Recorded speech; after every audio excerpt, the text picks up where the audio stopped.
Hey everyone, K-Magic 101 here, and I'm fresh off a trip from California where I got to play Dreamhaven Studios' new game, Wildgate. The fine folks at Dreamhaven are the sponsors of this video, as they were the ones who paid for me to go out and playtest their new game, Wildgate. It was an incredible experience getting to hang out with the developers and a bunch of other creators to get hands-on with this brand new game, which you'll be able to try soon. We got about 4 hours in the Dreamhaven Studios to play Wildgate, and here are my first impressions of the game. This is Wildgate, a new team-based shooter featuring spaceship combat with only 3 rules: outsmart, outrun, outgun. Wildgate is a 20-person PvEVP team-based first-person shooter. There are 5 teams of 4. Each person, or prospector as they're called in game, has unique abilities. These unique abilities are both passive and active, and your character can get you out of some tricky situations with various abilities. For instance, there's a robot who doesn't need air, just goes out into space and, no oxygen necessary. Yes, oxygen is a thing. There is also a character named Samo. Is basically a ship defense person. So anyone that comes on the ship, if Samo kills them, his health automatically goes back to 100% if he kills them on his ship. One of my favorite characters was Moth. Moth is this little tiny moth bat person thing. I don't know. Moth was great. Moth can turn invisible, so it was great for sneaking onto enemy ships and harassing them and making things very, very difficult. In between matches, some of the other creators were coming up to me and telling me, "You were very annoying when you were playing Moth," and it just put a smile on my face and made me happy. So I stuck with Moth for most of the playtest, to be honest. Getting the artifact aboard your ship is not only the best way to win the game, but it is also a way to give your ship some stat bonuses as you're battling through the Reach and doing crazy things. In addition to retrieving the artifact and then trying to fly it through the Wildgate, there is one other way you can win a match, and that's the old school way, by destroying every ship and every person except yours and your crew on the map.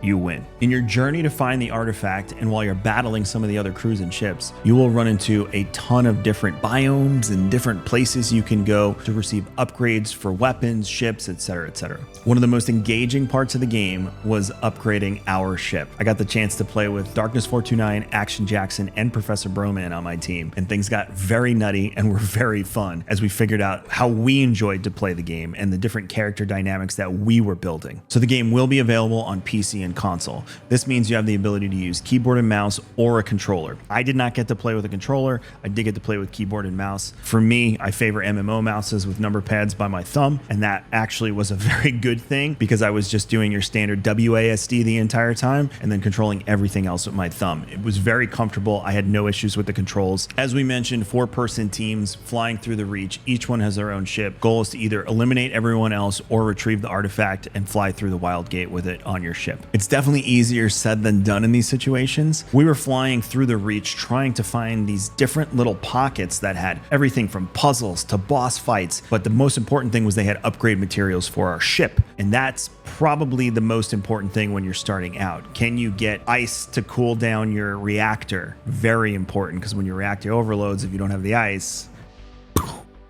can you get fuel? So you're out there prospecting, see what I did there, for these items out in space, and some of them are floating space rocks, some of them are these mini biomes, some of them are derelict ships. There's a variety of them, and they're all very different. That's what I really enjoyed, was every time we pulled up to something, you didn't know what was inside, you didn't know the puzzle that was awaiting for you, you didn't know if there were enemies in there, you didn't know if it was empty. It was always an adventure trying to figure out how you were going to retrieve these materials and what you were going to find inside. By the 4th game, my team knew exactly what we wanted to outfit our ship with. We were comfortable with the ship that we had, we were comfortable with the prospectors we were playing with, and additionally, we knew what we wanted to find and equip our ship with. Broman had a very fun character named Sal, too, that was able to refabricate some of these items. Broman's character was able to change them, and even though the outcome is random, sometimes we got exactly what we wanted, and other times, we got something we didn't know we wanted, which was really cool. One of my favorite parts of this game is the ship combat. When they initially introduced it to us, I did not think that the combat on the ship or ship to ship or even, between 2 ships would be so impactful and such a huge part of the game. Our final game, which was probably the most exciting one, we eliminated all the other teams with ship to ship combat by outfitting our ship the way we wanted it and then just absolutely started annihilating the other ships. It was a lot of fun, but it was just on such a grand level by the time you got your ship fully outfitted that made it feel really good and really strong. The game felt very intuitive and very familiar while also feeling very new at the same exact time. The controls were comfortable. I had no issues with them. I was pretty happy with how the game felt. The game also looked really nice. It's an art style that I'm very familiar with. It reminded me very much of WildStar, and I enjoyed it. It had that space, but kind of cartoony with a serious element, but also a bit of levity to it. While I had a blast playing the game the entire day we were at Dreamhaven. We got boarded. We're getting boarded. The final game was the one. It was it. That last match was probably the most intense one of the day, but it ended with the glory of us destroying everyone else's ships and erupting in our little corner of the Dreamhaven Studios office with a raucous celebration of high fives, slamming, and probably some swear words. When a game's able to evoke emotions like that, you know you're gonna have a good time.